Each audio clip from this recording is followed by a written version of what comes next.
નમસ્કાર ખેડૂત મિત્રો, સ્વાગત છે આપ સૌનું અમારી યુટ્યુબ ચેનલમાં।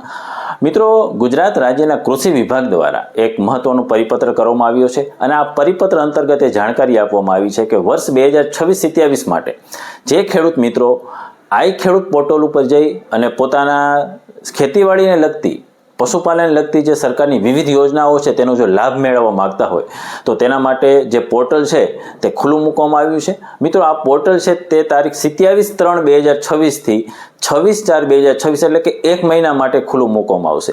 જે પણ ખેડૂત મિત્રો સરકારની વિવિધ યોજનાઓનો લાભ લેવા માંગતા હોય તે ખેડૂત મિત્રોએ આ પોર્ટલ ઉપર જઈ અને રજીસ્ટ્રેશન કરવાનું રહેશે। મિત્રો, જેમ બને તેમ તમે વહેલું રજીસ્ટ્રેશન કરાવજો, જેથી કરીને તમારે જે ડોક્યુમેન્ટ વેરિફિકેશનનું કામ છે તે પણ જલ્દી અને સમયસર થઈ શકે। આપણે મિત્રો વાત કરીએ પરિપત્રની, તો પરિપત્ર અંતર્ગત એવું જણાવવામાં આવ્યું છે કે આ જે આઈ ખેડૂત પોર્ટલ છે તે અંતર્ગત ટોટલ 148 જુદા જુદા ઘટકો હેઠળ ખેડૂત મિત્રો સહાય મેળવી શકશે। મિત્રો, એની અંદર જે અલગ અલગ વિભાગો આપવામાં આવેલા છે તેમાં સૌપ્રથમ છે ખેતીવાડી વિભાગ। મિત્રો, ખેતીવાડી વિભાગ અંદર ટોટલ 42 અલગ અલગ ઘટકો હેઠળ સહાય આપવામાં આવશે। અને ત્યારબાદ આપણે વાત કરીએ બાગાયતી વિભાગ, તો મિત્રો બાગાયતી વિભાગ અંદર ટોટલ 94 અલગ અલગ ઘટકો માટે સહાય આપવામાં આવશે। અને છેલ્લે વાત કરીએ પશુપાલન, તો પશુપાલન જે વિભાગ છે તે અંતર્ગત ટોટલ 12 અલગ અલગ ઘટકો માટે ખેડૂત મિત્રો સહાય મેળવી શકશે। મિત્રો, આપણે રજીસ્ટ્રેશન પ્રક્રિયાની જો વાત કરીએ તો ખૂબ જ સરળ છે। તમારે ગૂગલમાં જઈને તમે આઈ ખેડૂત પોર્ટલ ટાઈપ કરશો તો એની વેબસાઇટ ખુલી જશે અને તમે અહીંયા સરળતાથી રજીસ્ટ્રેશન કરાવી શકશો। પરંતુ રજીસ્ટ્રેશન કરતી વખતે જે મહત્વના દસ્તાવેજો છે તે આપણી સાથે રાખવા ખૂબ જ જરૂરી છે। તો એની આપણે ટૂંકમાં વાત કરીએ તો સૌપ્રથમ તો તમારી જે જમીન છે તેના 7, 12 અને 8ના જે દાખલાઓ છે તે તમારે તૈયાર રાખવા પડશે। તેની સાથે તે તમારી જે પાસબુક છે બેંકની તે પણ તૈયાર રાખજો। અને સૌથી અગત્યનું મિત્રો, રજીસ્ટ્રેશન કરાવતી વખતે જે મોબાઈલ નંબર તમે રજીસ્ટ્રેશન કરાવતી વખતે રજીસ્ટ્રેશન ફોર્મમાં એન્ટર કરાવવાના હોય એ નંબર સાથે તમારો જે આધાર કાર્ડ છે તે લિંક હોવું ખૂબ જ જરૂરી છે। કારણ કે મિત્રો, આગળની જે પણ ક્રિયાઓ છે તે ઓટીપી નંબર મારફતે થવાની છે। તો ઘણી વખત મિત્રો એવું થતું હોય છે કે જો તમારો મોબાઈલ નંબર આધાર કાર્ડ સાથે લિંક ન હોવાને કારણે ઓટીપી ન મળવાને કારણે પણ તમે ઘણી વખત આ યોજનાના લાભથી વંચિત રહી જતા હોય છે। તો મિત્રો, હવે આપણે જો વાત કરીએ જે અલગ અલગ વિભાગો છે તેમાં કયા કયા એકમો હેઠળ કયા ઘટકો હેઠળ તમે સહાય મેળવવાના છો તેની આપણે વાત કરીએ।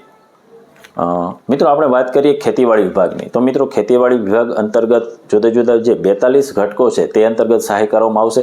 એમાં જે મુખ્ય ઘટકો છે તેની વાત કરીએ તો એમાં છે tractor, combine harvester, rotavator, laser land leveler જેવા જે અત્યાધુનિક સાધનો છે તેના માટે પણ સરકાર દ્વારા સહાય કરવામાં આવશે। આ ઉપરાંત પાવર ટીલર, ઓઇલ એન્જિન, તેમજ મિત્રો જો કોઈ ખેડૂત મિત્ર સ્માર્ટફોન ખરીદવા માગતા હોય તો તેના માટે પણ સરકાર દ્વારા સહાય કરવામાં આવશે।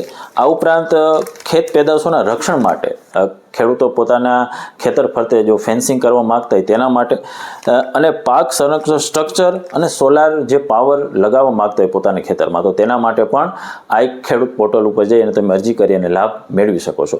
આ ઉપરાંત આપણે જો વાત કરીએ બાગાયત વિભાગની, તો મિત્રો બાગાયત વિભાગની અંદર સૌથી વધારે 94 જે અલગ અલગ એકમો છે તેના માટે સહાય આપવામાં આવી છે। મિત્રો, એનું કારણ એ છે કે બાગાયત વિભાગની અંદર ફળ, ફૂલ અને શાકભાજી આ ત્રણેયનો સમાવેશ કરવામાં આવે છે।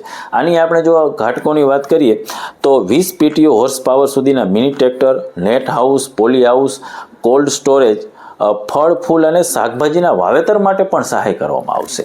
અને વિશેષ કરીને કમલમ એટલે કે જે ડ્રેગન ફ્રૂટ છે અને ઓઇલ પામના વાવેતર માટે પણ સહાય કરવામાં આવશે। એટલે લગભગ બાગાયત વિભાગના નાનામાં નાના જે ઘટકો છે તેની પણ સહાય કરવામાં આવશે। ત્યારબાદ આપણે પશુપાલન વિભાગની વાત કરીએ તો પશુપાલન વિભાગની અંદર આપણે સૌપ્રથમ છે કેટલ શેડના બાંધકામ માટે, દૂધાળા પશુ અને ડેરી ફાર્મ માટે, મરઘા પાલનની તાલીમ માટે પણ સહાય પૂરી પાડવામાં આવશે। અને પાડી વાછરને ઉછેર માટે, આના સિવાય પણ બીજા અનેક નાના મોટા ઘટકો છે, એમ ટોટલ 12 જુદા જુદા ઘટકો માટે પશુપાલન વિભાગ દ્વારા સહાય કરવામાં આવશે।